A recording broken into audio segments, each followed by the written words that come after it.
मेरे सभी श्रोताओं को मेरा प्यार भरा नमस्कार। आज मैं आपके लिए लाई हूँ हिंदी की प्रसिद्ध साहित्यकार मैत्रेय पुष्पा जी की लिखी हुई एक कहानी जिसका शीर्षक है फैसला। तो प्रस्तुत है कहानी फैसला। आदरणीय बादशाह, सादर प्रणाम। शायद आपने सुन लिया हो, ना सुना होगा तो सुन लेंगे। मेरा पत्र तो आज से 3 दिन बाद मिल पाएगा आपको। चुनाव परिणाम घोषित हो गया। ना जाने कैसे घटित हो गया ऐसे। आज भी ठीक उस दिन की तरह चकित रह गई मैं, जैसे जब रह गई थी अपनी जीत के दिन। कभी सोचा ना था कि मैं प्रधान पद के लिए चुनी जा सकती हूँ। कैसे मिल गए इतने वोट? गांव में पार्टी बंदी थी, विरोध था। फिर बाद में कारण समझ में आ गया था जब मैंने सारी औरतों को एक ही भाव से आह्लादित देखा। उमंगों तरंगों का भीतरी आलोड़न चेहरों पर झलक रहा था। ब्लॉक प्रमुख की पत्नी होने के नाते घर घर जाकर अपनी बहनों का धन्यवाद करना जब संभव नहीं हो सका तो मैं पथनवारे में जा पहुंची। आप जानते तो हैं ये हर गांव में पथनवारा एक तरह से महिला बैठकी का सुरक्षित स्थान होता है। गोबर मिट्टी से सने हाथों कंडा थापते समय औरतें अक्सर आप बीती भी एक दूसरे को सुना लेती हैं। हमारे सुख दुखों की सर्व साक्षी है यह जगह।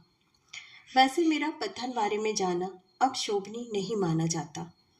रणवीर ने पहले ही कह दिया था कि गांव की अन्य औरतों की तरह अब तुम सिर पर डलिया तसला धरे नहीं सोती। आखिर प्रधान की पत्नी हो। वे प्रमुख बने तो बंदिशों में कुछ और कसावट आ गई, और जब मैं स्वयं प्रधान बन गई तो उनकी प्रतिष्ठा कई कई गुना ऊंचे चढ़ गई। वे उदार और आधुनिक व्यक्तित्व के स्वामी माने जाने लगे। अन्य गांवों की निगाहों में हमारा गांव अधिक ऊंचा हो गया और मैं गांव की औरतों से दूरी बनाए रखने की हिदायत तले दबने लगी। पर मेरा मन नहीं मानता था। किसी न किसी बहाने पहुंच ही जाती उन लोगों के बीच। रणवीर कहते थे, अभी तुम्हारी राजनीतिक उम्र कम है वसुमती, परिपक्वता आएगी तो स्वयं चल निकलोगी मान सम्मान बचाकर। ईश्वरिया बकरियों का रेवड़ हाँकती हुई उधर ही आ निकली थी। आप जानते होंगे, मैंने जिक्र तो किया था उसका कि वह कितनी निश्चल, कितनी मुखर है। यह भी बताया था मैं और वह इस गांव में एक ही दिन ब्याह कराए थे। आप हंस पड़े थे माँ साहब, यह कहते हुए कि ने भी लगाया तो गडेरिया की बहू से।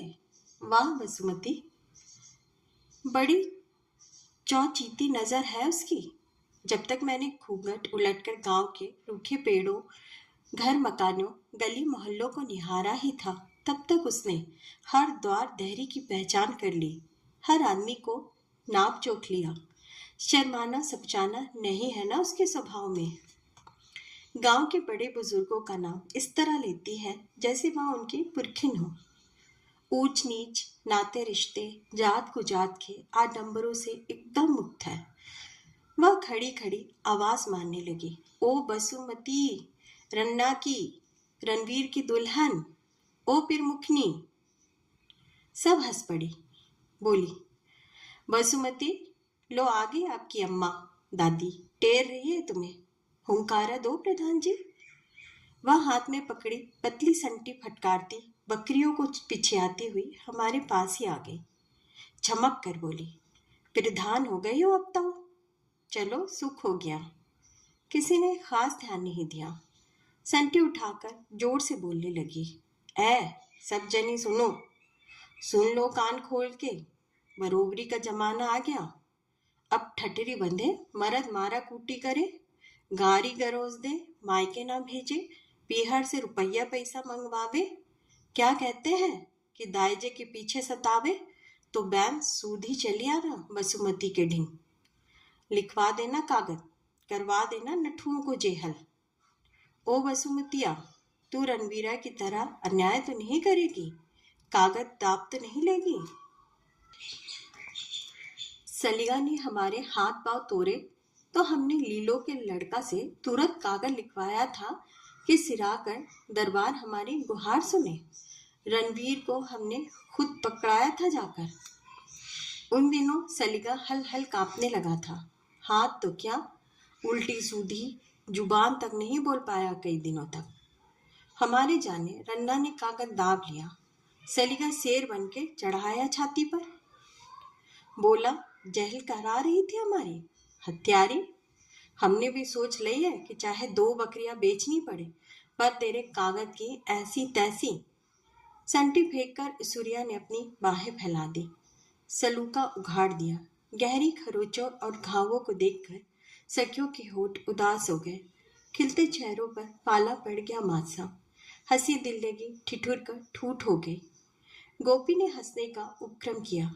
मुस्कुराने का अभिनय करती हुई बोली, क्या बक रही है तू? कोई सुन लेगा तो कहना देगा फिर मुख जी से। वह तुरंत दयनीयता से उभर आई। सुन ले, सुनाने के लिए ही कह रहे हम। रणवीर एक दिन चाकी पीसेगा, रोटी थोपेगा और हमारी बसुमती कागज लिखेगी, हुक्म चलाएगी, राज करेगी, है ना बसुमती? साची कहना, तू 11 क्लास पढ़ी है ना? और रणवीर 9 फेल। बताओ कौन होशियार हुआ? अब दिन गए कि जनी गूंगी बहरी चिड़िया बकरिया की नाई हाँकती रहे। बरोबरी का जमाना ठहरा। प्रधान बन गई ना बसुमती। इंदिरा गांधी का राज है। बोलो इंदिरा गांधी की जय। गोपी टपटने लगी। सिर्रिन, इंदिरा गांधी तो कब की मर चुकी। राजीव गांधी का राज है। मर गई? चलो तो भी क्या हुआ, मतारी बेटा में कोई भेद होता है सो एक ही बात ठहरी। क्यों जी, झल्लूस कम निकलेगा? उसे सहसा याद हो पड़ा। रन्ना प्रधान बना था तब कैसी रौनक लगी थी। माला पहराई थी, झंडा लेकर चले थे लोग। रन्ना ने तो कंधा कंधा चढ़ के परिक्रमा की थी गांव की। सरूपी ने उसे फिर समझाया। ओ बौड़ा, रन्ना रन्ना करे जा रही है। प्रमुख जी सबसे पहले तेरी जहल कराएंगे। उसने लापरवाही से सिर झटका। लो सुन लो सरूपिया की बातें। रन्ना क्या तेरा ससुर गजराज भी नहीं करा सकता हमारी जेल? तेरा जेठ पन्ना भी नहीं करा सकता, है ना बसुमती? झुंड में से कोई बोल पड़ी। काहे को मुंह लगती हो सड़क पताल के? ओ सूर्या, तेरी छिरिया वे निकल गई खेत में। ओम मोरी दैया। वह संटी फटकारते दौड़ने लगी। सवेरे की घाम रसोई के ओटले पर रही होगी। चूल्हा जलाकर मैंने तवा रखा ही था। हाथ आटे में सने थे। कोई छाया सी दौर पर दिखी। सही अनुमान लगाती तब तक तो आवाज आने लगी। ओ बसुमती, बसुमतिया। ईश्वरिया थी। पंचायती चौतरे पर दुर्गा बैठा है, पन्ना देख रहा है। तेरी 100 बसुमती, सारे पंच तेरी इंतजारी में। वह खुशी से खेल रही थी। मैंने तुरंत कुसुमा को बुलाया। वह बोली, तुम जाओ भाभी, हम बना लेंगे रोटी। सभा में जाने लगी तो औरतें किवाड़ों की झिरी से झांकने लगी, शायद यह देखने के लिए कि मैं घूंघट डालकर जा रही हूँ या पर्दा त्याग कर।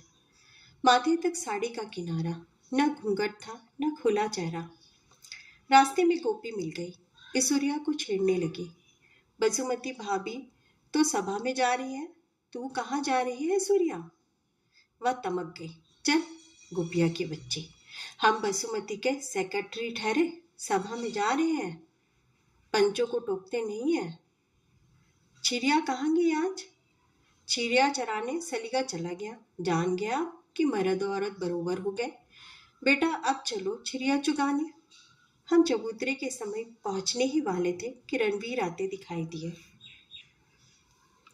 वे लपकते कदमों से हमारे पास आकर रुके। चेहरे पर आश्चर्य की रेखाएं थीं और नाक तथा होठ कठोर मुद्रा में अकड़े हुए। बोले, कहाँ?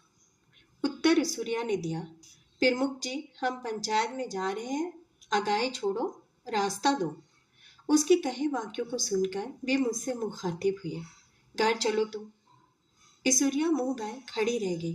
कुछ ही क्षणों में संभल कर बोली, टोका टाकी ना करो प्रमुख जी, चलने दो हमें। रणवीर की त्योहरिया झुलस आई। सुन नहीं रही हो बसुमती तुम? उनकी धधकती नजर मेरे पांवों को जलाने लगी। उमंग गतिहीन हो गई। ईश्वरिया अड़ी खड़ी थी। उसकी ओर मैंने समझदार संकेत किया कि लौट चलने में ही मंगल है। उसने मुझे विचित्र भाव से घूरा और विवश भाव से मेरे पीछे पीछे खिंचड़ आई। लौटकर मैं बर्तन समेटने लगी।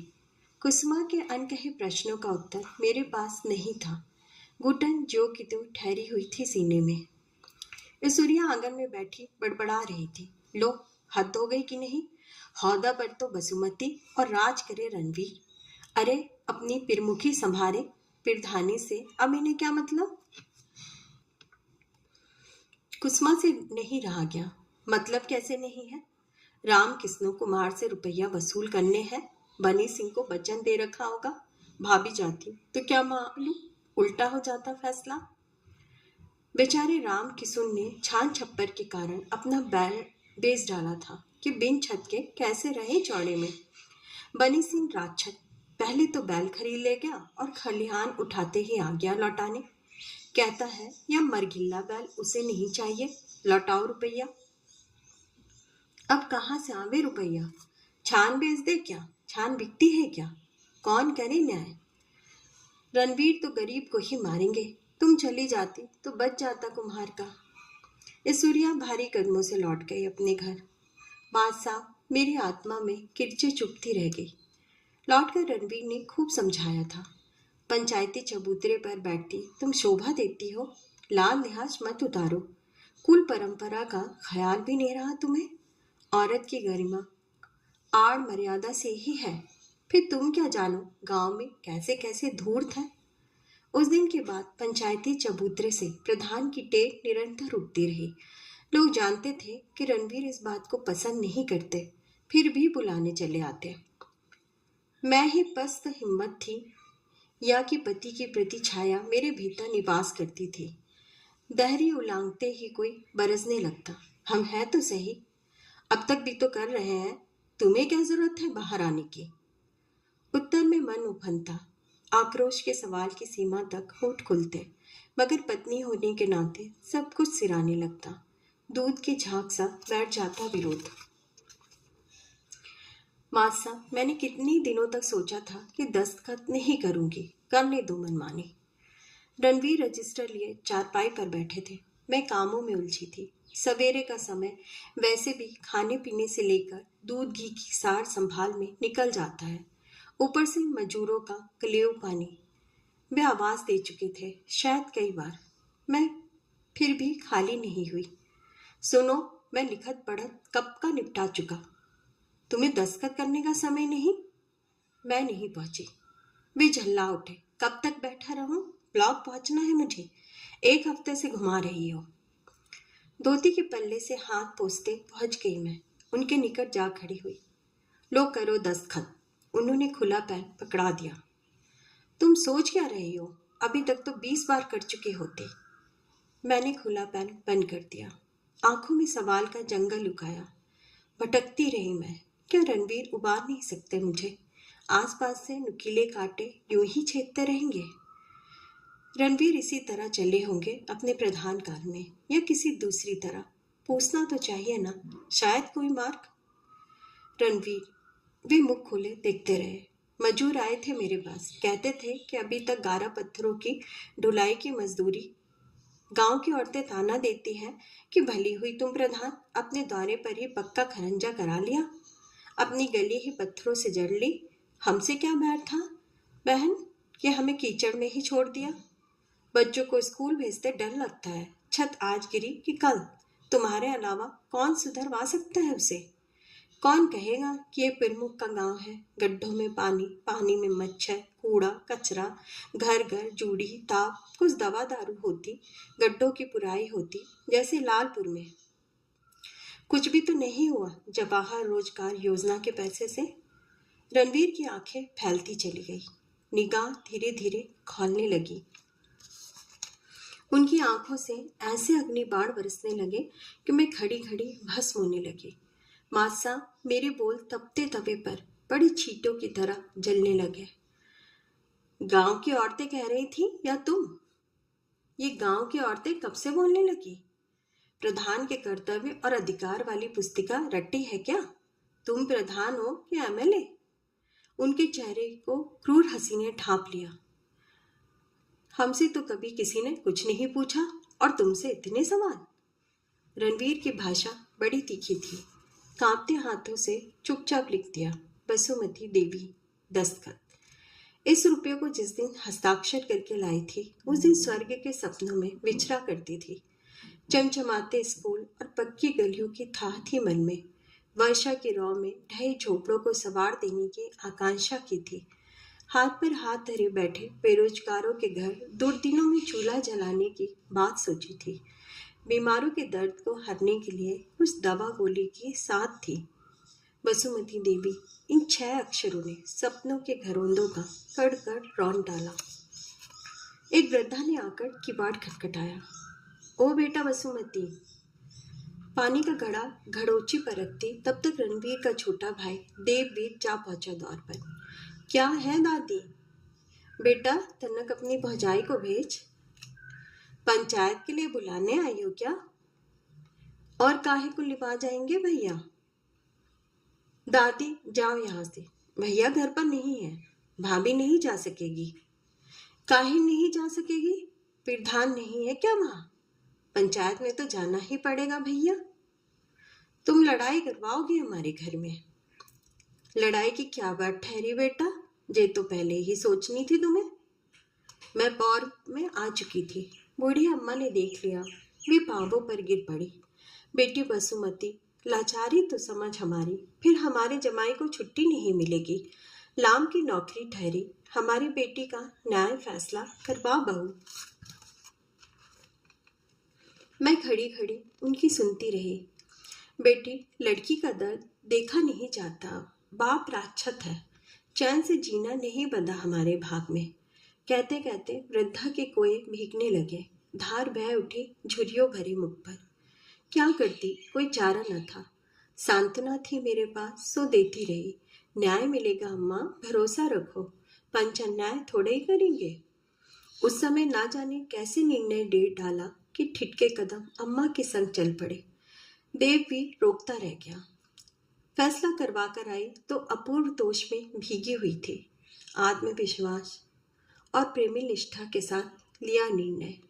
पवित्र मंदिर सा लगा था पंचायत वाला चबूतरा, जिस पर बैठकर रुके हुए सड़े जल को जैसे काट कर बहा दिया हो मैंने। सारी गंदगी रिता दी हो अपने हाथों से। अब मानो नई वाटिका का बीजारोपण होगा वहां। रणवीर ने उस रात धीमे से घर में प्रवेश किया। उनका गंभीर चेहरा दहला देने की हद तक खिंचा हुआ था। मेरे कलेजे को जैसे कोई खुरों से खोदने लगा।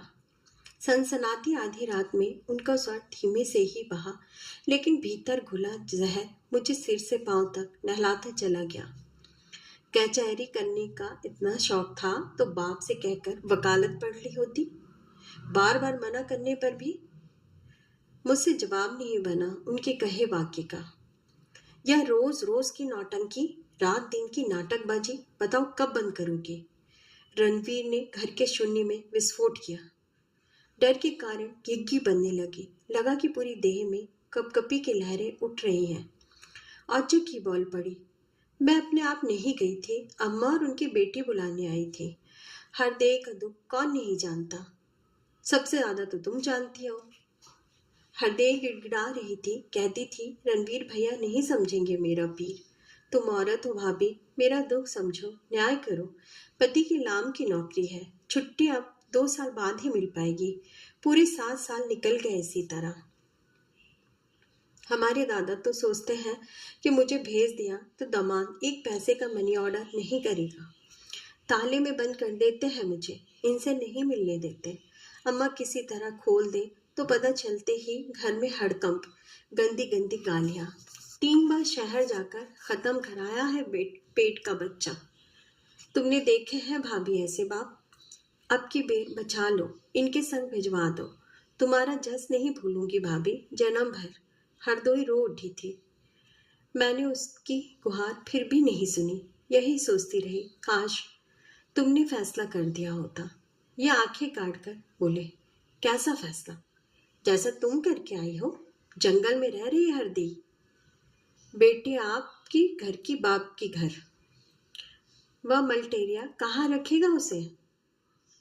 कहीं भी दोनों में प्रेम है तो क्या घर और क्या बन। वे झट से उठ पड़े। तो मैं रोक रहा हूं उसे। सारी थरथराहट के बावजूद ना जाने कैसे शब्द होठों से झड़ पड़े। मैंने तो सुना है कि उसे हाकिमों के पास उनकी हवस पूरी करने को। अच्छा, उनकी जीभ लपेटा खाने लगी। तुमने यह नहीं सुना कि उसके नालायक भाई की नौकरी कैसे लगी? तुम्हें यह नहीं बताया कि उसका बाप सीमेंट की दलाली नी धड़क किसकी कृपा से कर रहा है?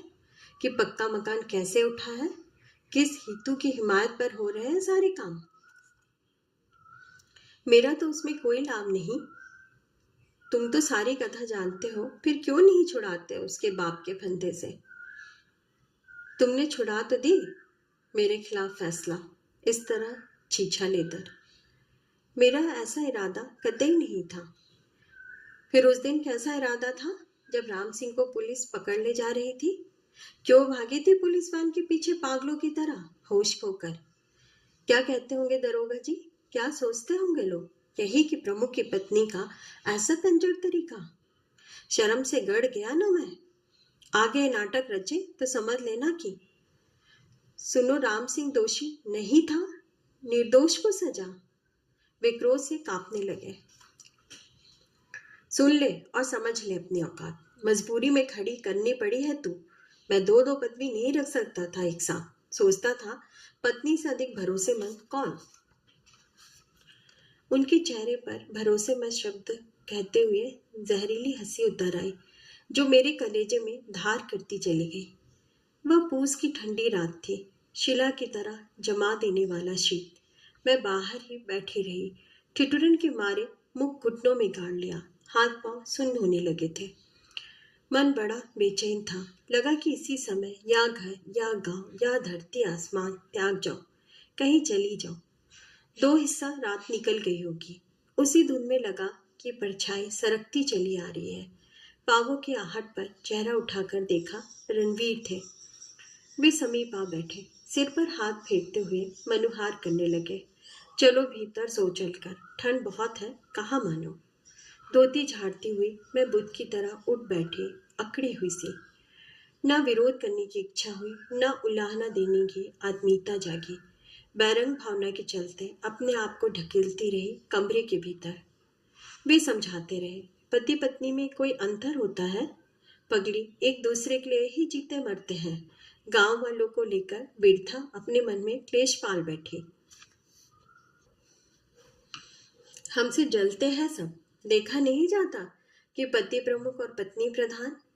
चाहते हैं कि तुम दौड़ दौड़ डोलो, लौंडे लपाड़े हंसी ठट्टा करे, लोगों को कहने का मौका मिले कि रणवीर की घरवाली पराए मर्दों के बीच।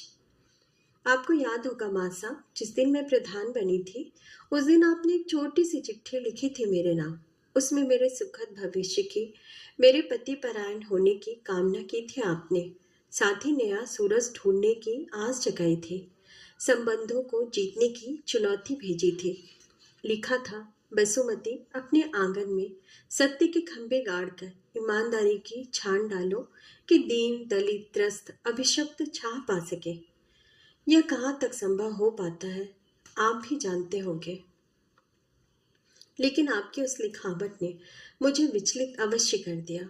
मैं भूल गई मासा कि पदवी प्राप्त आदमी छल बल और आतंक से जिस प्रजा का दमन करता है, उससे मैं अलग नहीं हूँ।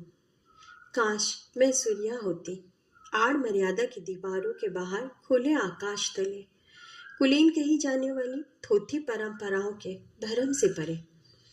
काश रणवीर के पास ऊंचे कुल की तुरप चाल ना होती, तो परों को बीनता हुआ यह पिंजड़ा मैं साथ ही उड़ा ले जाती। बोर होने लगी थी शायद। पंछियों की चिचिहाट सुनकर मैं उठ बैठी। हालांकि देह में नींद और सुस्ती के लक्षण न थे, फिर भी हताशा के चलते रोम रोम अनमना था। चौका चूल्हा लीप पोत दिया, कंडे सुलगा दिए। रणवीर को कुल्ला दातून से पहले चाय पीने की आदत बन गई है। चाय डालकर कप प्लेट भीतर ले जा रही थी कि दरवाजे की ओर से आती हुई चीख चिंगार आंगन में मंडराने लगी। ओ रन्ना की दुल्हन, ओ वसुमतिया, अरे बाहर तो आ। व्यर्था है तेरी विद्या। खाक है तेरी पढ़ाई और राख हो गई तेरी पिरधानी। यह कराह भरा करुण स्वर, यह रोदन की लय में छटपटाती सूर्या। हाथ में थमा प्याला थरथराने लगा, ना जाने क्या हो पड़ा। अरे जल्दी आजा, बड़े पिपरा तरे कुआं में कूद के हरदई ने पिरान दस्त है। मैं कांट हो गई, उल्टी तरफ भागने लगी, रणवीर के कमरे की ओर। टांगे कांप रही थी, सांसों में अटकाव टकरा रहा था। विश्वास नहीं हो रहा था, पर भीतर ही भीतर कोई अनदेखा बेआवाज वसूला आत्मा को छीलने में लगा था। रणवीर बिस्तर पर नहीं थे, देह शिला से भी भारी होने लगी। पांव आगे बढ़ते नहीं, निढाल हुई आंगन में ही बैठ गई। किसने उलट दिया फैसला? रात ही रात में सब कुछ उल्टा कैसे हो गया? पंचू का फैसला रद्द किसने किया? किसने रोका उसे पति के संग जाने से? सूर्या ने मुझे कंधों से झकझोर डाला। अब बैठी ही रहेगी? आखिरी समय मुख तो हेर ले। हरदे तुझे वोट देने गई थी, जलूस में झंडा उठा के चली थी तेरे नाम का। हाँ, उसकी अनोखी आन-बन वाली छवि आंखों में ती रही। बसुमती देवी जिंदाबाद, बसुमती भाभी अमर रहे। इस सूर्या का शोक गीत थमा न था। अच्छा होता बसुमती, हम अपना वोट काट की लठिया को दे आते, निर्जीव लकड़ी को उठाए उठती तो बैरी पर वार तो करती, अति चालों के विरोध में पड़ती। पर रणवीर की दुल्हन तुम तो बड़े घर की बहू ही रही, प्रमुख जी की पत्नी, घूंघट में लिपटी पुतरिया सी चलती रही। आंखें मूंद के पीपल तले पहुंची। वहां भी क्या हुआ, क्या होना था? दरोगा सिपाही और रणवीर, गांव के मुख देख लोग विराजमान थे वहां। हरदेव के पिता के रुआसे बयानों पर पुलिसिया कलम चल रही थी। दहेज के लोभी पति से मारपीट हुई थी रात के समय। उसकी बिगड़ी हुई आदतों के चलते हम जो अपनी बेटी को नहीं भेजते थे उसके साथ, पर होनी को कौन टाले? दरोगा जी, पिरान खो दिए मेरी हरदेव ने। माँ बेहोश पड़ी है घर में। सूर्या विक्षिप्तों की तरह आगे को भागी, दहाड़ मारकर कहने लगी, ओ दरोगा जी, असल बात तो। रणवीर ने बात बीच में ही रोक ली। अरे कहाँ भागी जा रही है तू? न्याय मिलेगा। उस हत्यारे को फांसी ना करवाई तो राम नाम रणवीर नहीं, जा घर बसुमती को लिवा जा। पंचनामा करा के दरोगा जी की जीप में रणवीर सादर बैठे चले गए। पीछे गर्द गुबार धुंध में लिपटे लोग हाय हाय करते अपने अपने घरों को लौट लिए। लौटकर अपने आंगन में मैं शोक भरी औरतों के बीच बैठी रही। लग रहा था जैसे इसी घर से अर्थी उठी हो। अनेक अनबुझ सवाल लटके थे आसपास थकी पथराई आंखों में। पति पत्नी के पुण्य पावन संबंध के नीचे विचलित चिड़िया और शक्तिमान अहेरी का संगमन। क्या औरतें पहचानती थी अहंकारी अपनेपन को? नहीं तो वे गूंगी बहरी से उठकर क्यों चली गई? समय बीतता गया, प्रमुख का चुनाव आ गया। रणवीर फिर उम्मीदवार थे। उन्हें दम लेने की फुर्सत नहीं थी इन दिनों। मेरे पास भी घर भीतर का काम बहुत अधिक था। सुबह से जला चूल्हा रात तक ही बुझ पाता, फिर भोजन के अलावा खाट बिस्तरों का इंतजाम। आवाजाही के चलते ब्याह सा मचा था घर में। रणवीर कहते हैं गांव का आदमी इतना भोला नहीं जितना समझा जाता है। फिर वह जो राजनीति के चक्रव्यूह भेज चुका हो, पारंगत हो, तो शहरी नेताओं को पटखनी खिला दे। एक एक प्रधान का नखरा साधना था रणवीर को। मेरे ख्याल से तहसील भर के प्रधानों ने हमारे घर आकर जुहार किया रणवीर को। चर्चा तो यहाँ तक हुई कि अब की बार रणवीर प्रमुख की बात एमएलए के लिए खड़े होंगे। ठीक बात थी, रणवीर बड़े चतुर है। बोतल बीड़ी के निखालिस आधार पर नहीं टिकते। दुआ सलाम में तो कतई भरोसा नहीं है उनका। आफत विपद में काम आने वाले आदमी ठहरे। दरियापुर वाले इसलिए उनसे बाहरी नहीं हो सके। हालांकि विपक्ष में खड़ा उम्मीदवार उनका रिश्तेदार ठहरा। कारण था उनको ग्राह के फंदे से भगवान की तरह छुड़ा लाए थे रणवीर। नहीं तो बहू ने तो साफ बयान दिए थे कि 20,000 नकद दहेज के कारण जलाया है मुझे। बाप बेटा फांसी के फंदे पर लटक गए होते या फिर आजन्म कारावास। रणवीर की कृपा से ही तुर्रेदार साफे का गरूर बरकरार है। हवा इस तरह की चली कि 3 प्रत्याशी चुनाव के पहले ही घुटने टेक गए। मैदान में केवल एक बचा, वह भी लुहार का लड़का। नादान था शायद। रणवीर सुबह ही चले गए। मेरे लिए शाम को जीप भिजवा दी। घर का काम था कि सिमटने में ही ना आता था। बस किसी तरह पहुंच गई। वैसे ना भी जाती तो भी क्या अंतर पड़ता। मैंने तो यही कहा था रणवीर से, वे ही नहीं माने। कहने लगे, लोग हंसेंगे कि प्रमुख जी की पत्नी प्रधान है और वोट देने नहीं आई। वोट डालकर चली आई। रणवीर रात के समय लौटे थे। जीप की सर्च लाइट देखते ही गांव के लोग दरवाजे की ओर जुड़ आए। रणवीर सीधे बैठक में आ गए। वे बहुत थके हुए थे। माथे पर पसीने की बूंदें चुहचुहा रही थी। पानी लेकर पास जा पहुंची। वे चुप थे। लोगों ने अस्वस्थ सा देखकर इधर उधर हो गए। एकांत में मैंने माथे पर हाथ फेरा तो वे अधिक गंभीर हो उठे। चेहरा दयनीय हो आया। थोड़ी देर में ही वे रेत में पड़ी मछली सी तड़पने लगे। समझने को कुछ बाकी नहीं था मात साहब। मैं पराजय पर सांत्वना देने लगी। धीरज रखो, कोशिश करना तुम्हारा काम था। हार जीत तो लगी रहती है। दिलासा तो दे रही थी, लेकिन मेरा मन भी रुंध खुंध गया। कभी उनके हाथ सहलाती, कभी पांव दबाती। भीतर से कुंडी बंद कर ली।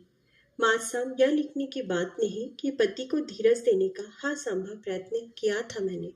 मन से मन और देह से देह मिलाकर ताप हरना चाह रही थी उनका। वे एकालाप में डूबे थे। वे कौल, वे करार, वह गंगा जली उठाकर सौगंध खाना, सब भ्रम था वसुमती कि धोखा। उन्हीं अंतरंग क्षणों में बाहर बतियाते देववीर का स्वर मेरे कानों पर हावी हो गया। अगर एक वोट और होता तो भैया हारते नहीं, उस लुहरटा के बराबर आ जाते। एक वोट? विश्वास नहीं कर सकी मैं। सहसा मेरे भीतर सब कुछ डावाडोल होने लगा। ओ मेरे अग्नि देवता, ओ 7 फेरे दिलाने वाले महापंडित, ओ मेरे जननी जनक और मासा आप, मेरे गुरुवर, आपने मुझे सुख दुख की सहभागिनी, अर्धांगिनी, सहचरी बनाकर रणवीर की पत्नी के रूप में विदा किया था। लेकिन मैं क्या करती? अपने भीतर की उसुरिया को नहीं मार सकी। आपकी वसुमती। आप सबका कहानी सुनने के लिए बहुत बहुत धन्यवाद।